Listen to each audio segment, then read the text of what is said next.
So, welcome to yet another edition of Richard Talks, Gigi Listens, because that's what Gigi does when Richard has something to say. So, we're back with, well, it's almost like season 2 of the Richard Talks, Gigi Listens series. Richard, we're in room 201, filming right now. Really? Tell us, yes. Well, I got the girl, but where do you weed? Well, yeah, yes, I should really pick up the mic. Yeah, I got the girls, but I ain't seeing the weed. Where's the Mary Jane? Nobody here has got Mary Jane. So, tell us, the government of today, nipples, DSR, drinking some rum, I don't know, weed. You wanted to talk politics from a bacchanal point of view? All of those things to me are really quite irrelevant. I just want to thank my father. Twisted steel and a little bit of sex appeal. The one and only KI. What brought you out today at the beach? Today, or just brought me to Trinidad? On the whole. What wouldn't? Look at this. It's beautiful. It's paradise. So the kids love to play all Who day. is the secret money that is financing any particular party? It is the educated that has led us down this garden path to hell. That's another subject. If I got into God now. I'm so depressed right now. What do you mean you're depressed? Weed. You wanted to talk politics from a bacchanal point of view? All of those things to me are really quite irrelevant. Really? Yeah, they really But are that's quite the politics irrelevant. of the day. It is the politics of the day, and I'm wondering, when you said you wanted to do this, I wondered if I should start at the back and come forward or start where we are now and work backwards. I think starting where we are now and work backwards would be a good starting point. First of all, I should put in a disclaimer that I belong to no political party. As a matter of fact, I've given up on the idea of Trinidad and Tobago as a nation state. Yes, that is a very treasonous statement. But at the same time, Trinidad had an identity before it became a nation state. When Capso went to London, England, which was the Trinidad All Percussion Steel Orchestra, we had an identity. When Calypso ruled the world, we had an identity. And we will continue to have an identity if this nation state that we are in fails, as it looks like it's heading towards failure. So, in terms of the politics of the day, well, the first question I'd like to ask you a question. What do you think are the political philosophies of the parties of the day? In the sense that, is PNM a liberal party, a conservative party? Is the COP liberal or is it conservative? Well, we know ILP is liberal. We know MSJ is Labour. We know COP is, well, I don't know what COP is. So, what do you think these parties are in terms of their philosophical, political output? I'm throwing that question to you. You're forgetting that the name of the show is Richard Talks, Gigi Listens.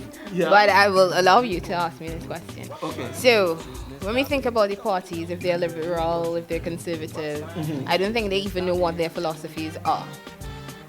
Do you think that they know? Well, the ILP certainly does because it says it's the independent liberal party. That's what it says, but do you think that that's what they do? No, usually it's everything to everybody to try and get elected. Now, I'm usually afraid of liberal parties. People usually think liberal parties are good. But one of the meanings of liberal is to be without God.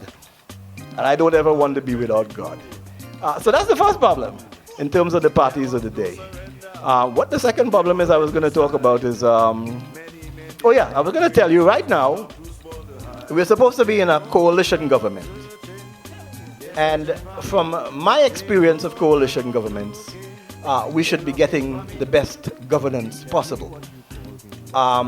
The propaganda state machine says that we are getting the best governance possible, but the chit-chat and the talk says that there is much dissonance, and actually there's a lot of cowardice, because in truth and in fact, if one examines the numbers in terms of a true coalition position, we have the UNC party, I think, with 18 seats. The PNM with 13 seats. We have the COP with 6. The Tobago TOP party with 2 seats. MSJ has 1. Well, I can't even call it MSJ because the MSJ left the coalition, so it's Errol McLeod has 1, and Jack Warner with the ILP has 1. So that each of these coalition partners should be able to barter among each other and promote an agenda, whether it is Tobago with its, Tobago should be able to unite with the COP and Warner and the MSJ seat and promote better internal self-governance for Tobago or a better deal for Tobago. The COP should be able to do the same, to negotiate and, even though the UNC may not be headed in that direction because they have a particular agenda, to be able to force, under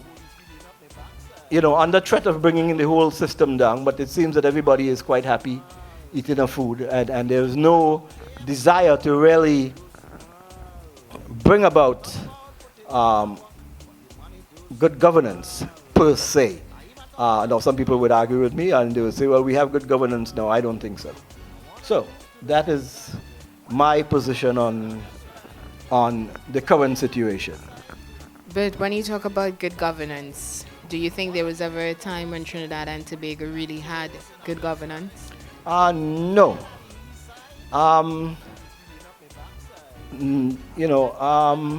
How should I put this? The answer to that is an unequivocal no.